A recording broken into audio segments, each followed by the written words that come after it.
Hello wonderful learners. Your Hindi teacher Prachita is back with your Hindi course book Saral Hindi Pathmala class 8. And children, let's start with a new chapter today, chapter number 10. Dr. Chandrasekhar Venkat Raman. We'll read about Dr. Chandrasekhar Venkat Raman in this chapter. हमारे देश में एक से बढ़कर एक महान विभूतियों ने जन्म लिया है. In our country, many great personalities have taken birth. उन विभूतियों में से एक थे doctor Chandrashekhar Venkat Raman. And amongst those great personalities, one was Dr. Chandrashekhar Venkat Raman. यह विश्व के महानतम वैज्ञानिकों में से एक थे. He was the greatest scientist of our country, and not only our country, of the world.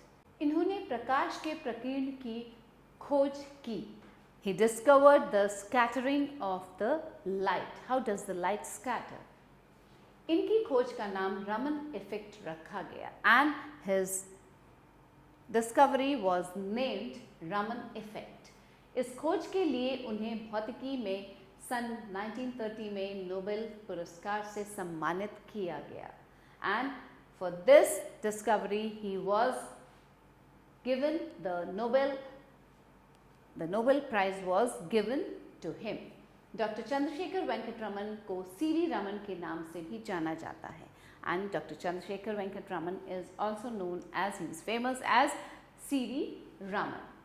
Doctor Chandrashekhar Venkat Raman का जन्म 7 नवंबर 1888 ईस्वी को तमिलनाडु के तिरुचिरापल्ली में हुआ था. And Dr. Chandrasekhar Venkat Raman was born on 7th November 1888 and he was born in Tamil Nadu's Tiruchirappalli. इनके पिता का नाम चंद्रशेखर अय्यर तथा माता का नाम पार्वती अम्मा था. His father's name was Chandrasekhar Iyer and his mother's name was Parvati अम्मा. इनके पिता गणित और भौतिकी के प्राचार्य थे. His father was the teacher of maths and physics. Raman बचपन से ही बहुत प्रतिभाशाली छात्र थे. And since childhood he was very intelligent child. इनकी प्रारंभिक शिक्षा विशाखापट्टनम में ही हुई. His primary education was in Visakhapatnam. वह हर कक्षा में प्रथम आते थे. And in each and every class he stood first. इन्होंने प्रेसिडेंसी कॉलेज मद्रास में प्रवेश लिया और BA पास किया. Then he took admission in the Presidency College Madras and he completed his BA, Bachelors of Art. वर्ष 1905 में प्रथम श्रेणी में पास होने वाले वह अकेले छात्र थे. And in the year 1905 he was the only child to pass with first division. उन्हें स्वर्ण पदक प्रदान किया गया. He was awarded the gold medal. Presidency college में ही इन्होंने MA में प्रवेश लिया और मुख्य विषय के रूप में भौतिक शास्त्र को चुना. And in this presidency college only he took admission in MA and there he chose physics as his main subject.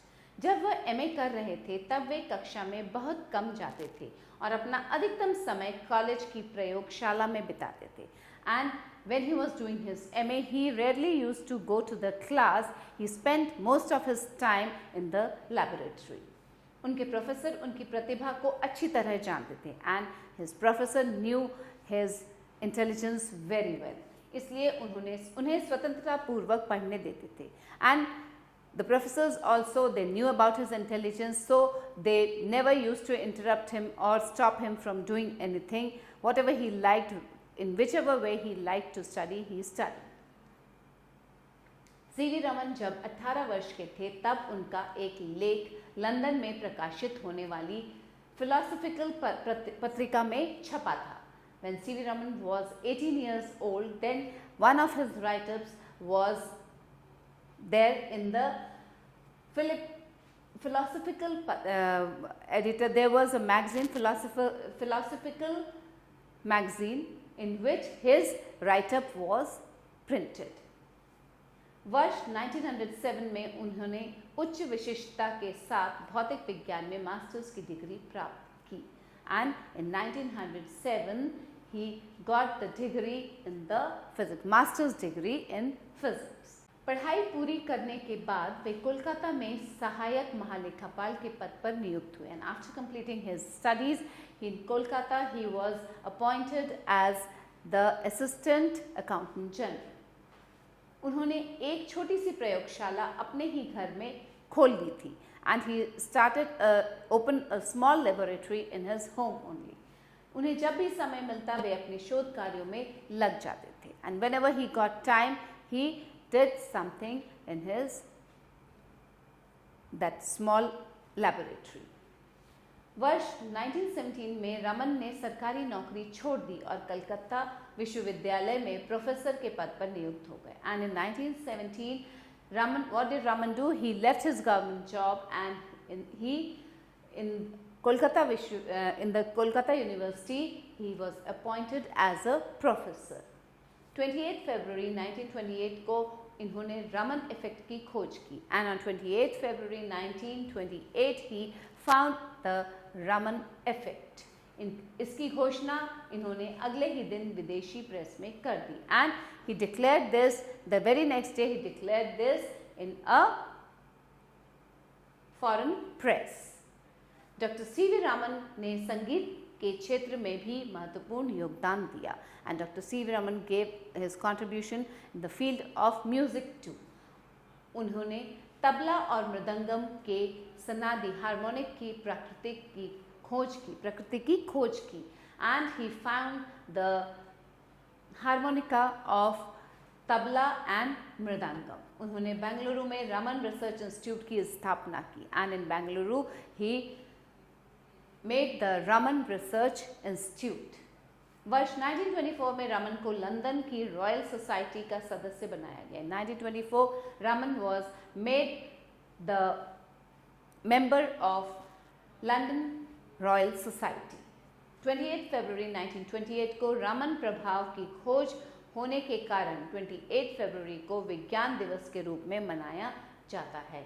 And as this Raman effect was found on 28 February 1928, so on 28 February this Science Day is celebrated. वर्ष 1954 में भारत सरकार ने इन्हें भारत रत्न से सम्मानित किया and on 1954 he was awarded the Bharat Ratna. The Indian government gave him the Bharat Ratna. वर्ष 1957 में इनको लेनिन शांति पुरस्कार से सम्मानित किया गया and he was awarded the Lenin peace prize in 1957। 21 नवंबर 1970 को 82 वर्ष की आयु में भारत माता का ये सपूत सदा के लिए सो गया and he left this world on 21 November 1970. His age was 82 at that time when he left the world. So children, this was about C.V. Raman.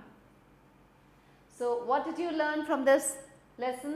परिश्रम ही सफलता की कुंजी है. Work is the key to success. Without working, we will not be able to achieve the success. So here are the word meanings, children. Vibhuti personality, विश्व world, महानतम greatest, खोज discovery, प्रकीर्ण scattering, भौतिकी physics, प्राचार्य professor, प्रतिभाशाली brilliant, प्रारंभिक primary, श्रेणी division, प्रतिभा brilliance, प्रकाशित published, नियुक्त अपॉइंटेड, प्रयोगशाला laboratory. Now children, some questions to answer the following questions. Doctor CV Raman की खोज कब पूरी हुई?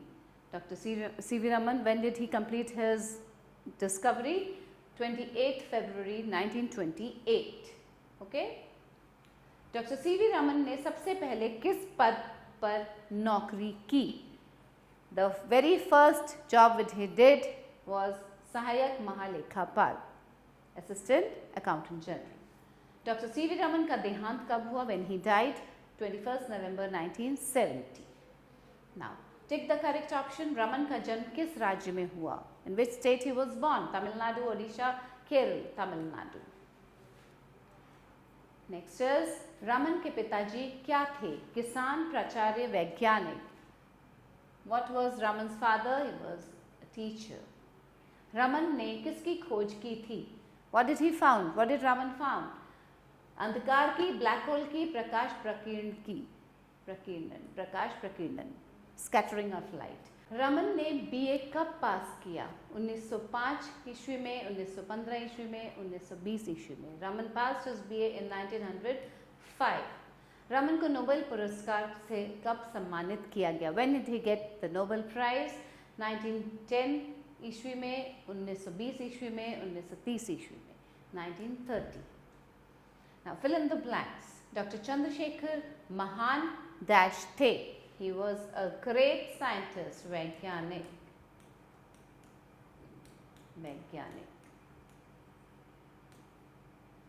रमन बचपन से ही बहुत डैश छात्र थे, प्रतिभाशाली. He was very intelligent, प्रतिभाशाली. एमए में रमन का मुख्य विषय डैश था. In MA his main subject was physics, भौतिकी. उन्होंने एक छोटी सी डैश घर में ही बना ली थी, प्रयोगशाला.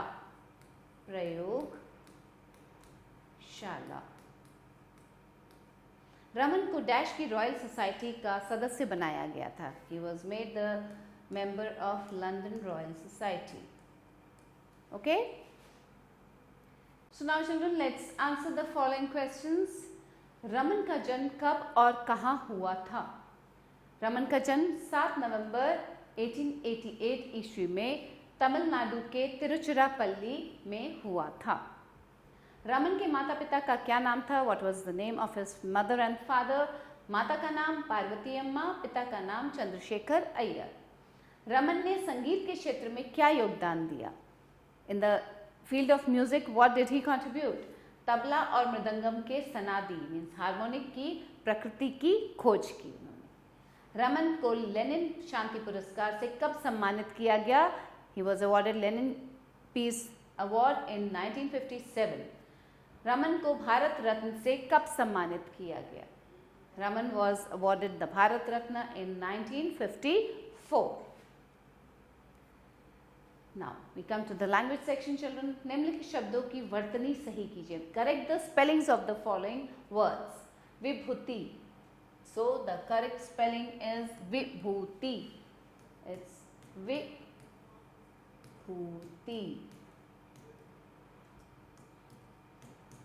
Vibhuti. Puraskar. No, it's puraskar.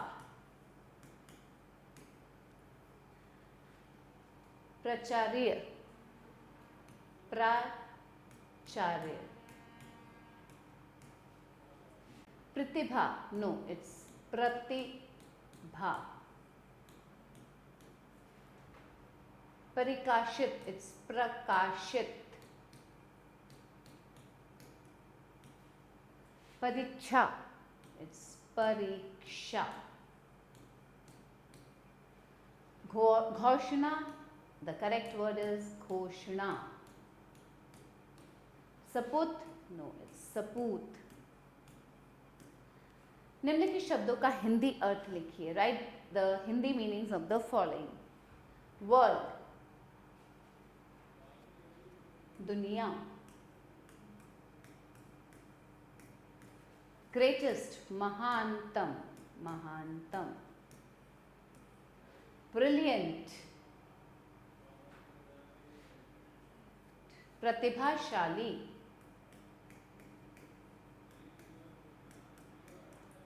Physics. भौतिकी. भौतिकी. एडमिशन. प्रवेश. डिस्टिंक्शन. विशिष्टता. डिस्टिंक्शन. विशिष्टता. अपॉइंटेड. नियुक्त.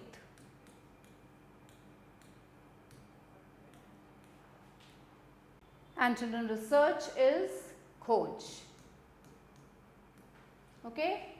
Now let's move further. निम्नलिखित वाक्यों से क्रियापद छांट कर लिखिए. Pick out the verbs from the following sentences and write. Verbs are the action words, children. Chandrashekhar Venkat Raman प्रतिभाशाली छात्र थे. So, which is the verb here? थे. ओके। वह कक्षा में बहुत कम बैठते थे, बैठते थे, बैठते थे। उन्हें स्वर्ण पदक मिला, मिला इज द क्रियापद, वर्ब। उन्होंने प्रकाश प्रकीर्णन की खोज की, खोज की। रमन ने सरकारी नौकरी छोड़ दी, छोड़ दी, छोड़ दी। दो मित्रों के मध्य हो रहे वार्तालाप को पढ़िए और पूरा कीजिए। Read the conversation between two friends and complete. Ankur, Naman, मैं बड़ा होकर एक डॉक्टर बनना चाहता हूँ। आप क्या बनना चाहते हैं? Now Ankur asks Naman that Naman, I want to become a doctor when I grow up. What do you want to become? What does Ankur say? Sorry, what does Naman say? पहले तो मुझे यह बताइए कि आप doctor क्यों बनना चाहते हैं? Now Naman asks Ankur that first of all tell me that why do you want to become a doctor? Then Ankur says मैं डॉक्टर बनकर गरीबों का निःशुल्क इलाज करूंगा और अपने देश को स्वस्थ और मजबूत बनाऊंगा।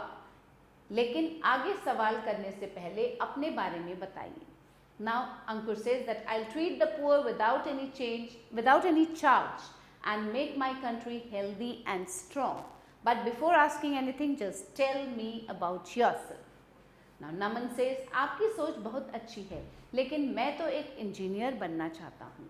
Now Naman says that your thinking is very good, but I want to become an engineer. Now Ankur, what does Ankur say? Ankur says that आप इंजीनियर क्यों बनना चाहते हैं? इंजीनियर क्यों बनना चाहते हैं means why do you want to become an engineer? Now what does Naman reply? मैं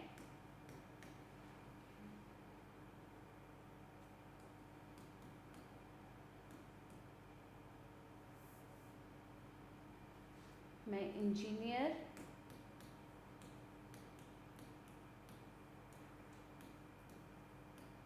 बनके अलग अलग क्षेत्रों में अपना योगदान दूंगा। Fine. So this is the conversation which has been completed here. So now children, let's come to the creative expression. Think and tell. पौधों में भी जीवन होता है, किस वैज्ञानिक ने सिद्ध किया था? Which scientist proved that plants have life? That you have to find out, children. Bharat के प्रमुख वैज्ञानिकों की एक सूची बनाइए और अपने अध्यापक को दिखाइए। Now what you have to do? You have to just go through that who are the famous prominent scientists of India and then make a list of those prominent scientists. Now let's do and see. पाठ के आधार पर doctor C we Raman के विषय में 5 वाक्य लिखिए. Now you have read about Dr. C V Raman here in this lesson. So now you can write down very easily about the 5 sentences about Dr. C V Raman. So children, now here is something to read. Sugandh और खनखनाहट. Here is a story about a farmer who was very poor. एक गरीब किसान था. There was a very poor farmer. एक दिन शाम को वह खेतों से घर लौट रहा था. लौटते समय रास्ते में उसे एक मिठाई की दुकान दिखाई दी. When one day he was coming back from his field, he saw a sweet shop. मिठाइयों की सुगंध से उसके मुंह में पानी आ गया. And with the aroma of those sweets, his mouth filled with water. वह मिठाई खरीदना चाहता था लेकिन उसके पास पैसे थोड़े थे. He wanted to purchase those sweets but he had very little money. वे मिठाई खरीदने के लिए बहुत नहीं थे. And they were not sufficient to buy those sweets. वह अपने मन को मनाकर आगे बढ़ने लगा. तभी उसे दुकानदार की आवाज़ सुनाई दी. रुको, पैसे तो देते जाओ. Now when he was moving further, he just said, I don't have money, I'll not purchase this, and he moved ahead. As he was moving, the shopkeeper called him and said, "Just give me the money." पैसे कैसे पैसे? किसान ने हैरानी से पूछा. Now this farmer very surprisingly asked that, "Why should I give you money?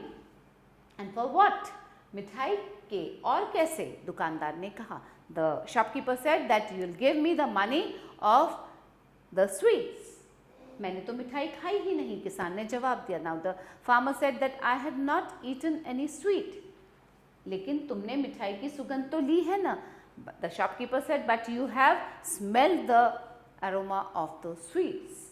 सुगंध लेना भी मिठाई खाने के बराबर ही तो है, दुकानदार ने कहा. And to take the aroma of the flavors of those sweets is equivalent to eating sweets. पहले तो किसान घबरा गया, फिर थोड़ी देर सोचने लगा और दुकानदार के पास अपनी जेब से हमें हाथ डालकर पैसे खनखनाने लगा. Now, first of all, that farmer was very much afraid, but after that, he just thought something and put his hand in his pocket and started making the noise of those money which he had in the pocket. पैसों की खनखनाहट सुनकर दुकानदार खुश हो गया. Now, hearing the voice of those money, of those pennies, the shopkeeper was very happy. उसने कहा, चलो निकालो पैसे. किसान ने कहा, पैसे तो मैंने दे दिए. Now the shopkeeper said, now give me the money. So the farmer said that I have given you the money already. दुकानदार ने हैरानी से कहा, अरे तुमने पैसे कब दिए? Now the shopkeeper was very surprised. He said, when did you give me the money? किसान बोला, क्यों? तुमने पैसों की खनखनाहट नहीं सुनी? Now the farmer said, why, didn't you hear the noise of those pennies? अगर मिठाई की सुगंध लेना मिठाई खाने के बराबर है, तो पैसों की खनखनाहट सुनना भी पैसे लेने के बराबर ही है. Now he said that if smelling the aroma of the sweets is equivalent to eating sweets, then hearing the voice of those paisas, the money, is equivalent to giving the money. दुकानदार देखता ही रह गया और किसान गर्व से मुस्कुराता हुआ अपने घर की ओर चला गया. Now the shopkeepers kept staring at the farmer, and farmer left that place. So children, wasn't it a very interesting story? Now here's activity 2. आप अपने देश को महान बनाने के लिए क्या कर सकते हैं? Now what all things you can do to make your country great? Just think over it, children. अपने सही उत्तर पर सही का निशान लगाइए. Take the correct answers. अपने देश के प्रति कर्तव्यों का पालन करके, yes, you can make your country great. अपने देश की कमियों का मजाक उड़ाकर, no, this is wrong. सरकार के बनाए हुए सभी नियमों और कानूनों का पालन करके, yes, the rules and regulations made by the government should be followed by everyone. That's correct. विदेशों में जाकर पढ़ाई करके, no, you cannot make your country great. You need to study here in your own country.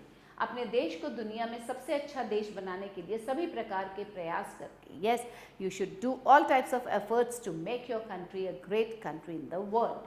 This is correct. So children, here we end up with the lesson, and stay tuned for the new video. Let's meet soon with a new chapter. Till then, stay blessed, keep learning. Bye-bye.